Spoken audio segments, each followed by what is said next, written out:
A Tale of Two Cities, Book 1, Chapter 6, The Shoemaker. Good day, said Monsieur Defarge, looking down at the white head that bent low over the shoemaking. It was raised for a moment, and a very faint voice responded to the salutation as if it were at a distance. Good day.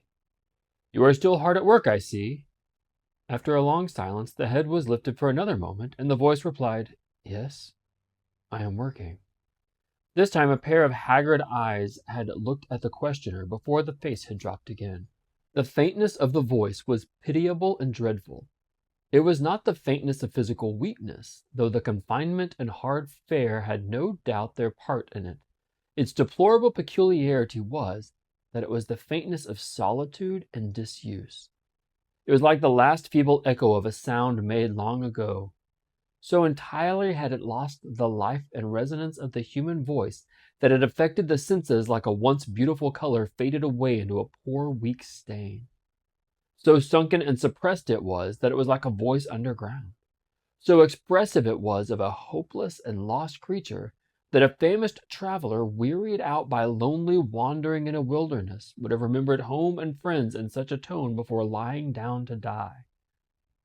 Some minutes of silent work had passed, and the haggard eyes had looked up again, not with any interest or curiosity, but with a dull mechanical perception beforehand that the spot where the only visitor they were aware of had stood was not yet empty.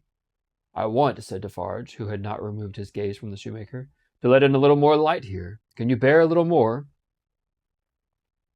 The shoemaker stopped his work, looked with a vacant air of listening at the floor on one side of him, then similarly at the floor on the other side of him, then upward at the speaker. What did you say? You can bear a little more light?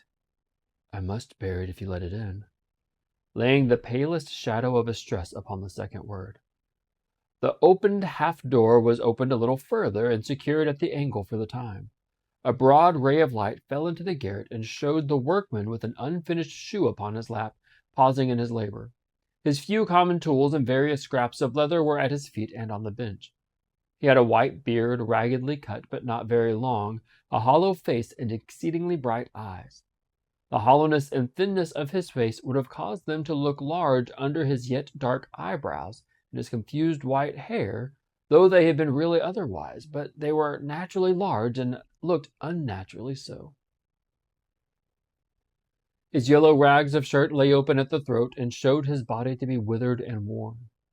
He and his old canvas frock and his loose stockings and all his poor tatters of clothes had, in a long seclusion from direct light and air, faded down to such a dull uniformity of parchment yellow that would have been hard to say which was which. He had put up a hand between his eyes and the light, and the very bones of it seemed transparent. So he sat with a steadfastly vacant gaze, pausing in his work. He never looked at the figure before him without first looking down at his side of himself, then on that side of himself, as if he had lost the habit of associating place with sound. He never spoke without first wandering in this manner and forgetting to speak. Are you going to finish that pair of shoes today? Said Mr. Defarge, motioning to Mr. Lorry to come forward. What did you say? Do you mean to finish that pair of shoes today? I can't say that I mean to. I suppose so. I don't know. But the question reminded him of his work, and he bent over it again. Mr. Lorry came silently forward, leaving the daughter by the door. When he had stood for a minute or two by the side of Defarge, the shoemaker looked up. He showed no surprise at seeing another figure, but the unsteady fingers of one of his hands strayed to his lips as he looked at it. His lips and his nails were of the same pale lead color. And then the hand dropped to his work, and he once more bent over the shoe. The look and the action had occupied but an instant. You have a visitor, you see, said Monsieur Defarge. What did you say? Here is a visitor. The shoemaker looked up as before, but without removing a hand from his work. Come, said Defarge. Here is monsieur, who knows a well-made shoe when he sees one. Show him that shoe you are working at. Take it, monsieur. Mr. Lorry took it from his hand. Tell monsieur what kind of shoe it is, and the maker's name.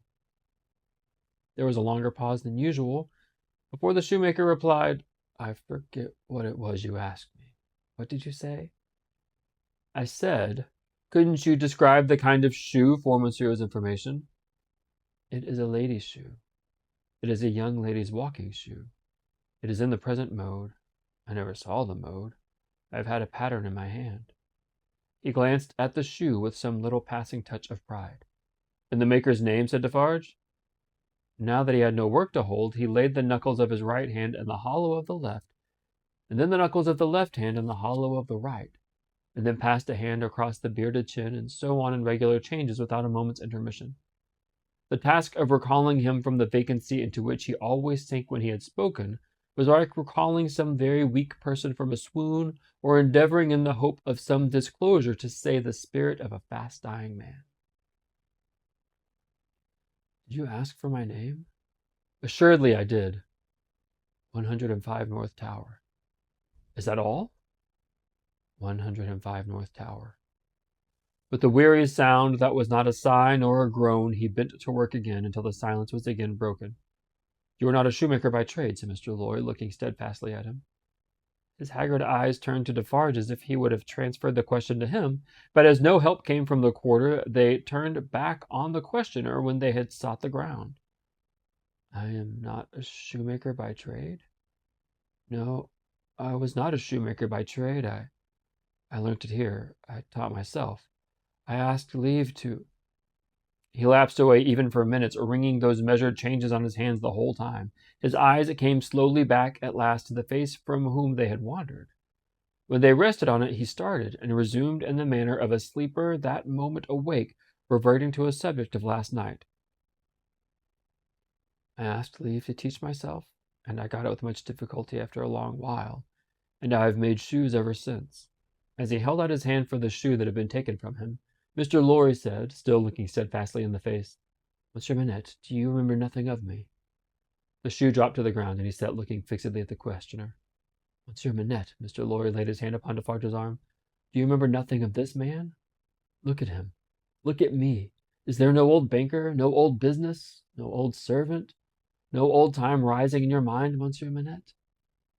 As the captive of many years sat looking fixedly in turns at Mr. Lorry and at Defarge, some long obliterated marks of an actively intent intelligence in the middle of the forehead gradually forced themselves through the black mist that had fallen on him.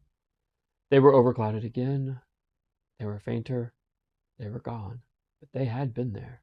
And so exactly was the expression repeated on the fair young face of her who had crept along the wall to a point where she could see him, and where she now stood looking at him with hands which at first had been only raised in frightened compassion, if not even to keep him off or shut out the sight of him, but which were now extending towards him, trembling with eagerness to lay the spectral face upon her warm young breast and love it back to life and hope. So exactly was the expression repeated, though in strong character, on her fair young face, that it looked as though it had passed like a moving light from him to her. Darkness had fallen on him in its place. He looked at the two less and less attentively, and his eyes in gloomy abstraction sought the ground and looked about him in the old way. Finally, with a deep, long sigh, he took the shoe up and resumed his work. "Have you recognized him, monsieur?" asked Defarge in a whisper. "Yes, for a moment. At first I thought it was quite hopeless, but I have unquestionably seen for a single moment the face that I once knew so well. Hush! Let us draw further back. Hush!"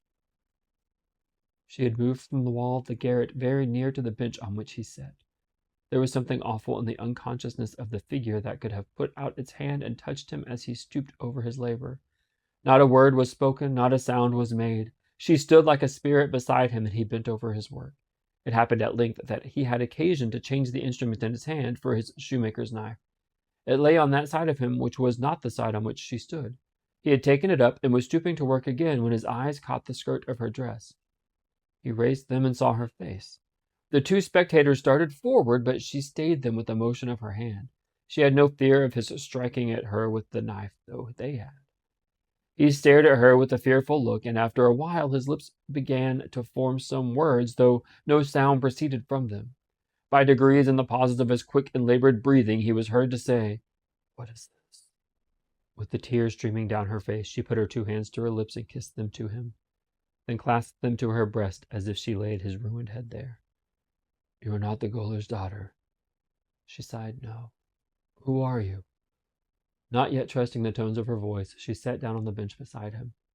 He recoiled, but she laid her hand upon his arm. A strange thrill struck him when she did so, and visibly passed over his frame. He laid the knife down softly as he sat staring at her. Her golden hair, which she wore in long curls, had been hurriedly pushed aside and fell down over her neck. Advancing his hand little by little, he took it up and looked at it. In the midst of the action he went astray and, with another deep sigh, fell to the work of shoemaking. But not for long. Releasing his arm, she laid her hand upon his shoulder.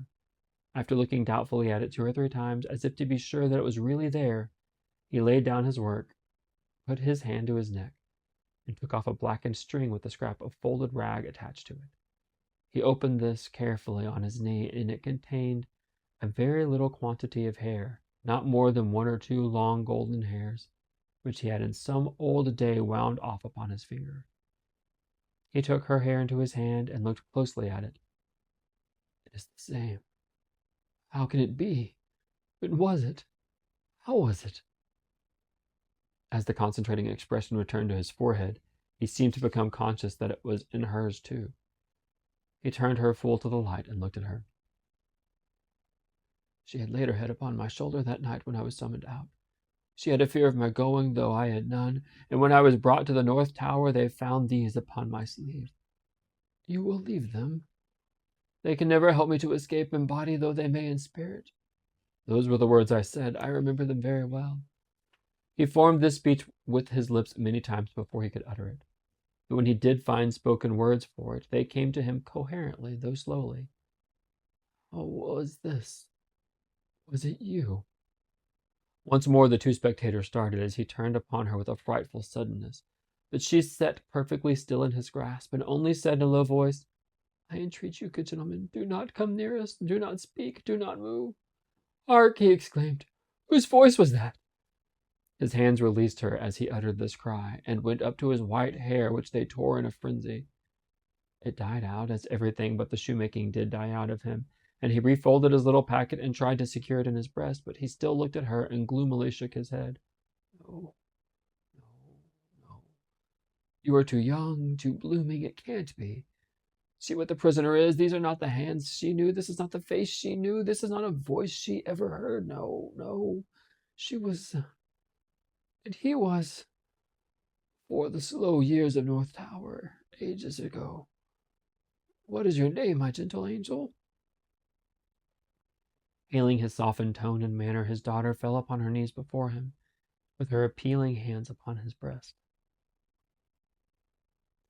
Oh, sir, at another time you shall know my name, and who my mother was, and who my father, and how I never knew their hard history. But I cannot tell you at this time. I cannot tell you here. All that I may tell you here and now is that I prayed to you to touch me and to bless me. Kiss me. Kiss me, oh, my dear, my dear. His cold white head mingled with her radiant hair, which warmed and lighted it as though it were the light of freedom shining on him. If you hear in my voice, I don't know that it is so, but I hope it is. If you hear in my voice any resemblance to a voice that once was sweet music in your ears, weep for it. Weep for it. If you touch, in touching my hair, anything that recalls a beloved head that lay on your breast when you were young and free, weep for it. Weep for it. If, when I hint to you of a home that is before us, where I will be true to you with all my duty and with all my faithful service, I bring back the remembrance of a home long desolate, while your poor heart pined away, weep for it. Weep for it. She held him closer round the neck and rocked him on her breast like a child. If, when I tell you, dearest dear, that your agony is over, and that I have come here to take you from it, and that we go to England to be at peace and rest, I cause you to think of your useful life laid waste, and of our native France so wicked to you, weep for it. Weep for it. And if, when I shall tell you of my name, and of my father who is living, and of my mother who is dead, you learn that I have to kneel to my honored father and implore his pardon for never having for his sake striven all day and lain awake and wept all night, because the love of my poor mother hid his torture from me, weep for it, weep for it. Weep for her then and for me. Good gentlemen, thank God I feel his sacred tears upon my face, and his sobs strike against my heart. Oh, see, thank God for us, thank God. He had sunk in her arms, and his face dropped on her breast. a sight so touching yet so terrible in the tremendous wrong and suffering which had gone before it, that the two beholders covered their faces. When the quiet of the garret had been long undisturbed, and his heaving breast and shaken form had long yielded to the calm that must follow all storms, emblem to humanity of the rest-like silence into which the storm-called life must hush at last, they came forward to raise the father and daughter from the ground. He had gradually topped to the floor, and lay there in a lethargy worn out. She had nestled down with him, that his head might lie upon her arm, and her hair drooping over him curtained him from the light. If without disturbing him, she said, raising her hand to Mr. Lorry as he stooped over them after repeated blowings of his nose, all could be arranged for leaving Paris at once, so that from the very door he could be taken away. But consider, is he fit for the journey? Asked Mr. Lorry. More fit for that, I think, than to remain in this city so dreadful to him. It is true, said Defarge, who was kneeling to look on at her. More than that, Monsieur Manette is for all reasons best out of France. Say, shall I hire a carriage and post horses? That business, said Mr. Lorry, resuming on the shortest notice the methodical manners, and if business is to be done, I had better do it. Then be so kind, urged Miss Manette, as to leave us here. You see how composed he has become, and you cannot be afraid to leave him with me now. Why should you be? If you will lock the door to secure us from interruption, I do not doubt that you will find him when you come back as quiet as you leave him. In any case, I will take care of him until you return, and then we will remove him straight. Both Mr. Lorry and Defarge were rather disinclined to this course, but in favor of one of them remaining. But as there were only carriage and horse to be seen to, but not just that, travelling papers, and as time passed, for the day was drawing to an end, it came at last to their hastily dividing the business that was necessary to be done, and hurrying away to do it. Then, as the darkness closed in, the daughter laid her head down on the hard ground close to her father's side and watched him. The darkness deepened and deepened, and they both lay quiet until a light gleamed through the chinks in the wall. Mr. Lorry and Monsieur Defarge had made all ready for the journey, and had brought with them, besides travelling cloaks and wrappers, bread and meat, wine and hot coffee. Monsieur Defarge put his provender and the lamp he carried on the shoemaker's bench. There was nothing in the garret but a pallet bed, and he and Mr. Lorry roused the captive and assisted him to his feet. No human intelligence could have read the mysteries in his mind, in the sacred blank wonder of his face. Whether he knew what had happened, whether he recollected what they had said to him, whether he knew that he was free, were questions which no sagacity could be solved. They tried speaking to him, but he was so confused and so very slow to answer that they took fright at his bewilderment and agreed for the time to tamper him with no more. He had a wild, lost manner of occasionally clasping his head in his hands that had not been seen in him before. Yet he had some pleasure in the mere sound of his daughter's voice, and invariably turned to it when she spoke. In the submissive way of one long accustomed to obey under occasion,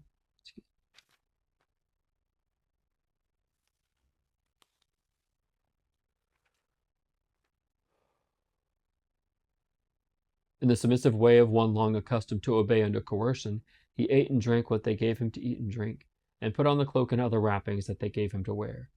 He readily responded to his daughter's drawing her arm through his, and took and kept her hand in both his own. They began to descend, Monsieur Defarge going first with the lamp, Mr. Lorry closing the little procession. They had not traversed many steps of the long main staircase when he stopped, stared at the roof, and round at the walls. "Do you remember this place, my father? You remember coming up here?" "What did you say?" But before she could repeat the question, his murmuring of an answer as if she had repeated it. "Remember? No, I don't remember. It was so very long ago." That he had no recollection whatever of having been brought from his prison to that house was apparent to them. They heard him mutter 105 North Tower, and when he looked about him, it evidently was for the strong fortress walls which had long encompassed him. On their reaching the courtyard, he instinctively altered his tread, as being in expectation of a drawbridge, and when there was no drawbridge, and he saw the carriage waiting in the open street, he dropped his daughter's hand and clasped his head again. No crowd was about the door, no people were discernible at any of the many windows, not even a chance passer-by was in the street. An unnatural silence and desertion reigned there. Only one soul was to be seen, and that was Madame Defarge, who leaned against the doorpost, knitting, and saw nothing. The prisoner had got into a coach, and his daughter had followed them. When Mr. Lorry's feet were arrested on the step by his asking miserably for his shoemaking tools and the unfinished shoes, Madame Defarge immediately called to her husband that she would get them, and went knitting out of the lamplight through the courtyard. They quickly brought them down and handed them in, and immediately afterwards she leaned against the doorpost, knitting, and saw nothing. Defarge got up upon the box and gave the word, "To the barrier." The postilion cracked his whip, and they clattered away under the feeble over-swinging lamps. Under the over-swinging lamps, swinging ever brighter in the better streets and ever dimmer in the worse, and by lighted shops, gay crowds, illuminated coffee-houses, and theatre doors, to one of the city gates, soldiers with lanterns at the guard-house there. "Your papers, travellers!" "See here, then, monsieur officer," said Defarge, getting down and taking him gravely apart. "These are the papers of monsieur inside with the white head. They are consigned to me with him at the—" He dropped his voice. There was a flutter among the military lanterns, and one of them being handed into the coach by an arm in uniform, the eyes connected with the arm and looked, not an everyday or an every night look, at monsieur with the white head. "It is well. Forward," said the uniform. "Adieu from Defarge." And so, under from a short grove of feebler and feebler overswinging lamps, out under the great grove of stars. Beneath that arch of unmoved eternal lights, some, so the remote from this little earth that the learned tell us is doubtful whether their rays have even yet discovered it, as a point in space where anything is suffered or done, the shadows of the night were broad and black. All through the cold and restless interval until dawn, they once more whispered in the ears of Mr. Jarvis Lorry, sitting opposite the buried man who had been dug out, and wondering what subtle powers were forever lost to him, and what were capable of restoration. The old inquiry, "I hope you care to be recalled to life," and the old answer, "I can't say." The end of the first book. So now we know what recalled to life means. So some very important patterns come up in this chapter. First of all, we notice Monsieur Defarge, whenever he is distraught, he places one hand in the other and then back and forth. He kind of puts his hands back and forth. It also talks about him looking from side to side down at the ground. It talks about him racking his fingers through his hair and through his beard. These are going to be repeated patterns that we see throughout the book whenever he starts to regress. Madame Defarge, as I told you, one of my favorite characters ever, is frequently standing by and knitting and sees nothing, but she sees everything. Keep an eye on Madame Defarge every time she shows up. And this incredible scene as Lucie makes her way boldly to her father, and this incredibly emotional reconnection between these two characters is striking. When he sees her hair and he undoes the little fold of material that's been tied around his neck for 18 years, and he looks down at it and he connects in his mind the blonde hair that he has with the blonde hair that he sees on her shoulders. And when he talks about basically whenever he was taken into prison and these two hairs were on his sleeve and he begged them to keep it. He also refers to his name as 105 North Tower, which of course reminds me of Jean Valjean, 24601. I think that's a striking similarity. There are some incredible parallels between these two pieces. Maybe it's why I love this book so much, because Les Mis is my favorite novel. All right, as we move into book 2, book 2 is called The Golden Thread, and hopefully you can make that connection.